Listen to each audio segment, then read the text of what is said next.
కాకినాడ మధురానగర్ గోకులంలో గణపతి నవరాత్రులు 9 రోజులు ఘనంగా నిర్వహిస్తున్నామని గోకులం నిర్వాహకులు నారాయణం మురళి తెలియజేశారు. ఈ సందర్భంగా కృష్ణుడి గుడిలో పూజలు, అలాగే భారీ వినాయకుడికి ప్రత్యేక పూజలు నిర్వహించారు. అనంతరం ప్రారంభ కార్యక్రమం భక్తి సంగీత వైభవరిలో భాగంగా ఘంటసాల గాయకులు బివి రమణ, ఆకాశవాణి గాయకులు కరక రాజబాబు గాయకులచే సంగీత కార్యక్రమం నిర్వహించారు. నారాయణ మురళి, హేమబిందు దంపతులచే గాయకులకు సత్కారం జరిగింది. ఈ కార్యక్రమంలో గోకులం సిబ్బంది, భక్తులు పాల్గొన్నారు. మేము గత 25 సంవత్సరాలుగా కాకినాడలోని గణపతి నవరాత్రులు కార్యక్రమం నిర్వహిస్తుంటాము. ఇదివరకు బీచ్ రోడ్లో మా ఆఫీస్ దగ్గర చేసి ఉంటామని.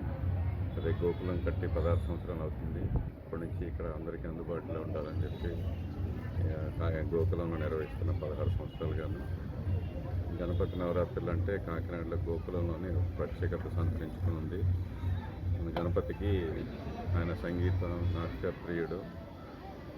సో ఈ 9 రోజుల నవరాత్రులు అన్ని కల్చరల్ ప్రోగ్రామ్స్ ఏర్పాటు చేసి ప్రముఖ విద్వాంసులతోటి, గాయని గాయకులతోటి, డ్యాన్స్ ఆర్టిస్టులతోటి కాకినాడలో ఉన్న లోకల్ టాలెంట్ అందరినీ ప్రోత్సహిస్తూ కార్యక్రమాలు నిర్వహిస్తుంటాము.